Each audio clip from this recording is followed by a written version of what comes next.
విష్ణు గారు, మీరు కృష్ణా జిల్లాకు సంబంధించిన ఒక బలమైన నాయకుడిగా ఉన్నారు. మీకు కూడా వేరే పార్టీ నుంచి ఆహ్వానం వస్తుందనేటువంటిది వినపడుతుంది? అలాంటిది ఏం లేదండి. జనరల్గా ఏంటంటే కలిసినప్పుడు ఒకరు మాట్లాడుకుంటాం తప్ప పర్టికులర్గా నన్ను మీ పార్టీలో వేసి మా పార్టీలోకి రాని నన్ను పిలిచినటువంటి వాళ్ళు ఎవరు లేరు.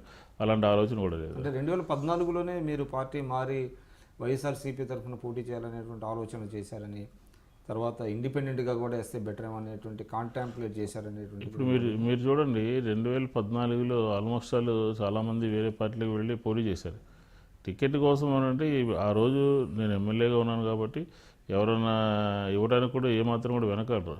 ఆ ఉద్దేశం లేదు నాకు. ఎమ్మెల్యేగా కాంగ్రెస్ పార్టీలో ఉన్నాను, ఉడా చైర్మన్ చేశాను, ముందు నుంచి 20-30 సంవత్సరాల నుంచి కాంగ్రెస్ పార్టీలో ఉన్నాను కాబట్టి పార్టీలు మారాలని ఆలోచన లేదు. మారాలని ఆలోచన చేస్తే అది కార్యరూపం దాల్చేది అంతే తప్ప కార్యరూపం దాల్చకుండా దాన్ని ఎవరో అడ్డుకోవడము లేకపోతే వెనకడు వేయడం అదేం లేదు, అసలు ఆలోచన లేదు. అంటే ఇటీవల అంటే పాలిటిక్స్ వస్తే మనకు వన్ డే గేమ్ లాగా తయారైంది. అంటే లాంగ్ ఇన్నింగ్స్ ఆడటానికి ఎవరు సిద్ధంగా లేరు, ఏ నాయకుడు కూడా.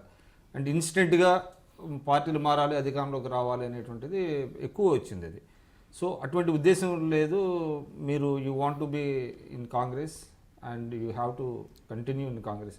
అంతే కదా సార్. ఇప్పుడు పార్టీ మారాలని ఉద్దేశం ఉంటే 2.5 సంవత్సరాలు ఈ పార్టీకి ఎప్పుడూ మారేవాడినాయి. కాంగ్రెస్ పార్టీ పట్ల ప్రజలు వాళ్ళ యొక్క వైఖరిని మార్చుకునే విధంగా పనిచేసుకుంటా ముందుకు పోవటమే.